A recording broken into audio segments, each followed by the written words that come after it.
Check this out. It's pretty neat, huh? Let me take you back. You're sitting on your couch, remote in hand. You flip through the channels, and there it is. Pawn Stars. Rick Harrison, bald and gleaming like a polished cue ball, eyes a customer with that trademark smirk. The old man crosses his arms, ready to crush someone's dreams. Chumlee, probably poking at something shiny with a goofy grin. You don't even know why, but you're hooked. Because Pawn Stars wasn't just a show about a pawn shop. It was a Las Vegas circus of history, human desperation, and hard-nosed capitalism.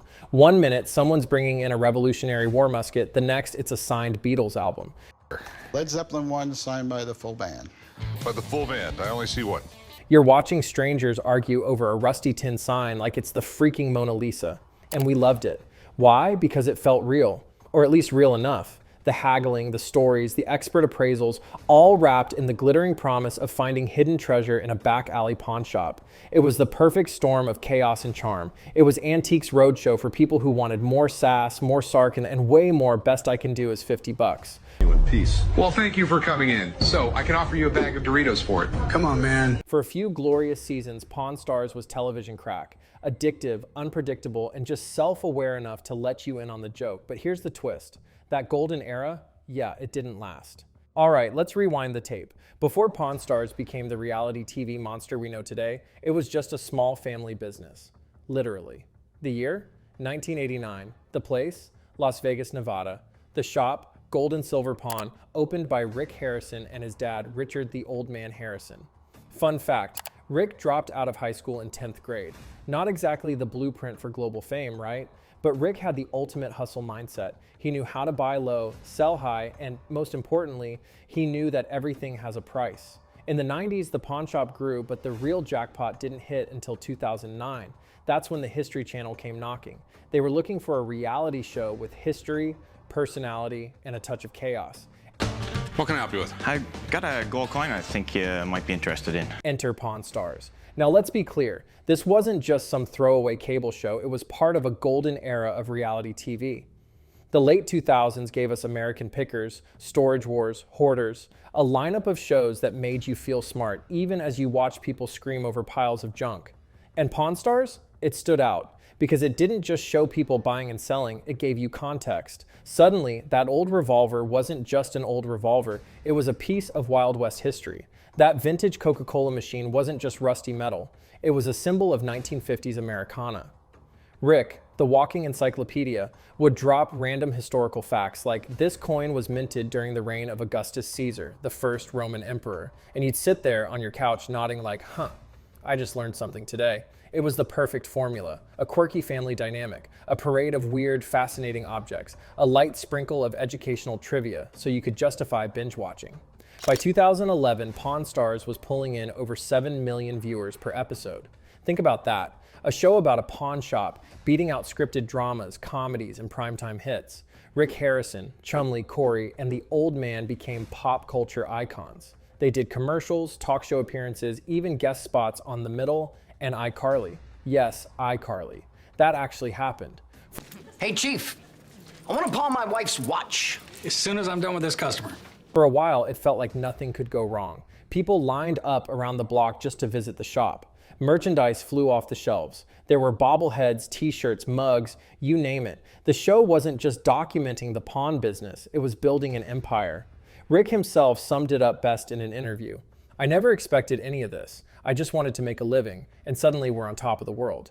But here's the thing about meteoric rises. They're usually followed by a fall, and if you were paying attention, the cracks were already starting to show.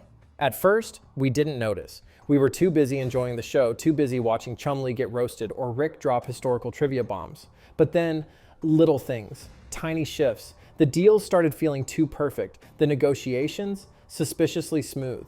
And those walk-in customers with rare Civil War swords or signed Elvis records, they somehow always just happened to appear, right when the cameras were rolling. It was subtle at first. Can I help you? Yeah, I found this. I was cleaning out some drawers and stuff. Like when your favorite YouTuber starts adding just a little too much sponsored content. You want to believe, but something feels off. Reddit threads popped up. Is Pawn Stars staged? Why do they always have an expert available in 5 minutes? Why is every seller camera ready and mic'd up? And Rick, oh Rick, he'd deliver his classic line, "I have to call in a buddy of mine who's an expert on this." Do you mind if I have someone check it out? Not at all. Okay, I'll be right back. I got a buddy who'll know everything. Okay. But suddenly, it wasn't charming anymore. It was predictable. It was formulaic. Because here's the brutal truth. In the early days, Pawn Stars had the sparkle of unpredictability. It felt like anything could walk through that door. A rare treasure, a total fake, a bizarre family heirloom. We were glued to the screen. But by season 5, you could feel the producer's fingerprints all over the show. The random magic was gone, replaced by polished, rehearsed interactions. What do we got? Got something very special here. I have the Olympic torch from the 1980. The customers weren't just random Vegas locals. They were actors, collectors, people with connections. Every deal started looking like a segment. Every negotiation wrapped up in a perfect, satisfying 3-minute arc. Let's be honest. Nobody really believed that some guy off the street just happened to bring in George Washington's original battle plans, only for Rick's buddy to appear on cue, appraise it, and deliver a flawless historical monologue. 1861 24-cent Washington. Very interesting. But here's the kicker. We wanted to believe. We wanted the illusion. We wanted the magic. The first cracks didn't break the show. Not yet. But they planted a seed of doubt. A creeping sense that the treasure hunt was slowly turning into a scripted play.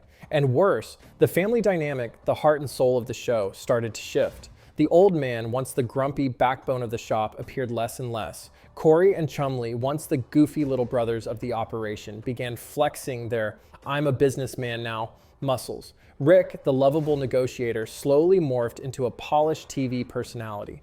The chaos was disappearing. The weirdness, the randomness, the messy human interactions, all sanded down, polished, and packaged for prime time. This is the 1930s. You gotta understand, refrigerators weren't in every household. It was like watching your favorite dive bar turn into a chain restaurant. The sign's still there, the menu looks the same. But the vibe? Gone. And the fans, they were starting to notice. Every show has its tipping point. That moment when you stop and think, wait, what am I even watching anymore? For Pawn Stars, that moment didn't creep up quietly. Oh no. It jumped the shark with a cannonball splash. Let's talk about the celebrity episodes. You remember them.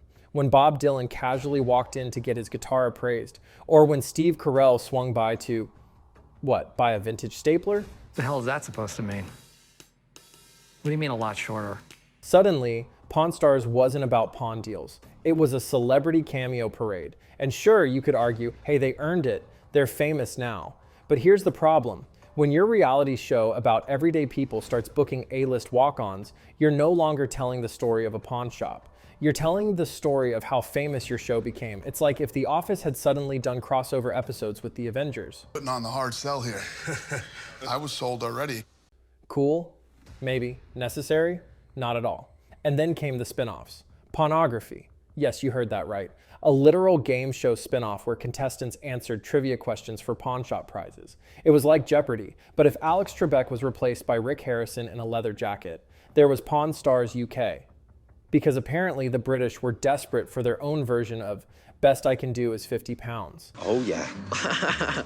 You don't know what it is, do you? I don't have a clue. It's a computer. And let's not forget Counting Cars, American Restoration, Cajun Pawn Stars, all milking the same tired formula until the History Channel lineup looked less like a programming schedule and more like an inbred family tree. But here's the real shark jump moment. The one where even diehard fans went, okay, this is ridiculous. The staged drama. Episodes where Corey threatens to quit over a management dispute. Or Rick fakes surprise when Chumlee screws up again. Or the team goes on some wild road trip to buy a rare item, complete with cheesy will they or won't they close the deal tension. At that point, you could practically hear the script pages rustling behind the camera. Gone was the scrappy pawn shop vibe. Gone was the genuine negotiation tension. In its place, soap opera drama, manufactured tension, and storylines straight out of a daytime TV playbook. The fans knew. They weren't dumb. Reddit exploded with threads like, Pawn Stars is 100% fake now. Anyone else notice how every deal magically works out? My uncle tried to sell something there and they told him to leave. It's all just for TV. Even the memes turned brutal. One viral post showed Rick's face with the caption, "You bring in a human soul, Rick offers you $5 and a sandwich." Another meme joked, "Rick, I'll have to call in an expert to check if this episode's worth watching." When your own fans are memeing your collapse, you know you've hit peak absurdity. And the saddest part, the original cast. That's what I just opened up to, all right? Okay. Rick, the old man, Corey, Chumlee, they became caricatures of themselves. Rick, once the shrewd businessman, now just a meme factory. The old man, sidelined by age, and eventually, tragically, by death in 2018. Chumlee, reduced to comic relief, making the same bumbling mistakes over and over. Corey, trying to act like the adult in the room, but coming off more like a bored middle manager. The show wasn't evolving, it was looping. Stuck in a time warp where every episode played out exactly the same, only glossier, faker, and infinitely less charming. That was the moment. The moment Pawn Stars stopped being a show about hidden treasures and became a show about selling itself. Let's face it, watching Pawn Stars today is like eating reheated leftovers. You know the taste, you know the texture, you know exactly how it's going to end. And halfway through, you're already bored. The format hasn't just gotten old. It's fossilized. Same intro, same buddy call, same negotiation dance, same fake tension. What do you want for it? You know, I would sell it for $200,000, which I think is a fair price considering how nice it is. We're not watching for surprise anymore. We're watching out of habit, the same way you might rewatch The Office for the 10th time while scrolling on your phone. But here's the thing, it's not just that Pawn Stars is predictable, it's that the world around it has moved on. We live in an era of raw, chaotic, unfiltered content. TikTok live streamers auction off thrift shop finds in real time. YouTubers buy $100,000 mystery crates on camera and don't know if they'll get a Rolex or a box of trash. Redditors crowdsource appraisals and comment threads faster than any History Channel expert can show up. Why would anyone tune in to watch a scripted pawn shop deal when they can watch the actual Wild West of online buying and selling unfold live with no producers pulling the strings? And the internet hasn't been kind to Pawn Stars either. There are whole YouTube channels breaking down the fakery, TikToks mocking Rick's lowball offers, and viral memes roasting Chumlee's bumbling antics. My name is Billy, and I don't know what the fuck I'm talking about, but yeah, I'd probably say this is $35,000 to $37,000. It's not just predictable. It's become a self-parody, a relic of a TV era that's too polished, too careful, too slow. Rick isn't the sharp, streetwise negotiator anymore. He's a cartoonish symbol of corporate reality TV. Chumlee isn't the lovable underdog. He's a mascot for a show stuck in an endless loop. And the shop itself, it's a Vegas souvenir stand. You don't go there to make a deal. You go there to buy a t-shirt and snap a selfie. In a world that craves authenticity, chaos, and speed, Pawn Stars feels like a museum exhibit of how reality TV used to work. And the saddest part, we don't even get mad anymore. We just scroll past. So, can Pawn Stars be saved? Honestly, probably not. It's a polished, predictable machine now. The days of wild, chaotic, authentic deals are gone. More or less, deal done. And that's why I do that at the end of every deal. Replaced by scripted setups and tourist trap vibes. But maybe that's okay. Maybe Pawn Stars was always meant to be a snapshot of a moment, a time when reality TV still felt a little bit real. We'll remember the golden days, Rick's sharp deals, the old man's grumbles, Chumlee's goofiness, and the thrill of not knowing what was coming through that door. Now, we know, and that's why it'll never be the same. But hey, if you've enjoyed this dive into the rise and fall of Pawn Stars, don't forget to smash that like button, subscribe for more deep dives into the absurd world of pop culture, and drop a comment below. What's the worst lowball offer Rick's ever made? And would you take $50? Catch you in the next one.